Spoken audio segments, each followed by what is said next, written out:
Sabeu que a Espanya tenim una zona que sembla el desert del Sàhara i que a més ha estat escenari de pel·lícules de l'Indiana Jones? Hola, soc Eva Pucurull i avui parlarem de la desertització i la desertificació. Repte experimenta.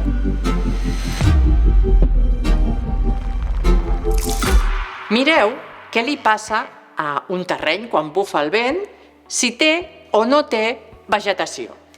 Anem a simular aquest vent.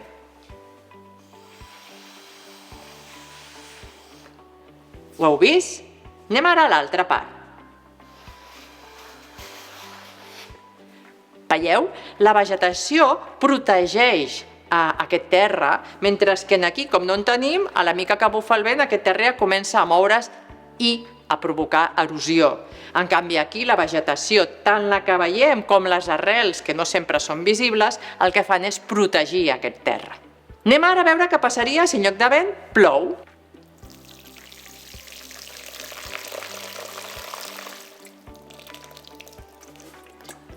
Heu vist? Aquí gairebé ara ja no tinc cap sol. Mireu aquí. Una altra vegada, aquesta vegetació el que fa és protegir aquest sol i de pas també agafar aigua, que és un dels seus aliments. Bé, i de ben segur que us preguntareu si un sòl ple de vegetació pot acabar convertir-se en un sòl pràcticament com un desert. Què penseu?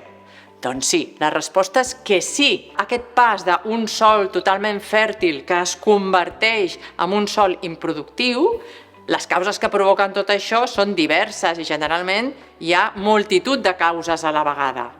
Com per exemple, quines causes creieu que converteixen un sòl en improductiu?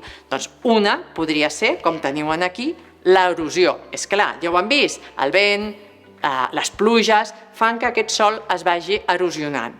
A més, però, podem tenir la sobreexplotació d'aquest sòl, és a dir, que sigui un sòl on, per exemple, hi hagi hagut un excés de pastures o, per exemple, un excés també de conreus. Una altra causa és la deforestació, que vol dir que hem talat de forma massiva els arbres que hi havia. I clar, no ens hem d'oblidar del canvi climàtic, no?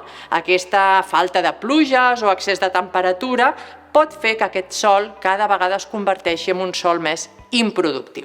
I quan les causes que majoritàriament produeixen aquesta degradació del sòl són causes naturals, com podríem dir l'erosió, parlem de desertització. En canvi, quan les causes que produeixen la degradació del sòl són majoritàriament degudes a factors humans, com podia ser la deforestació, aleshores el que parlem és de desertificació. I sigui quines siguin les causes, evidentment aquesta degradació del sòl farà que hi hagi menys vegetació. Menys vegetació vol dir que les plantes, com que n'hi ha menys, no podran agafar tant CO2 de l'atmosfera, per tant, tampoc alliberaran tant oxigen cap en aquesta atmosfera, perquè, clar, la fotosíntesi sense plantes no pot existir.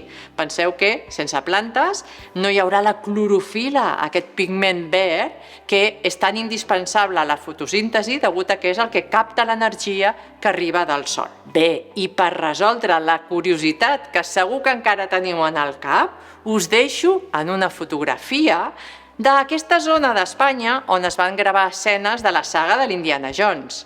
Sí, és el desert de Tavernes a Almeria.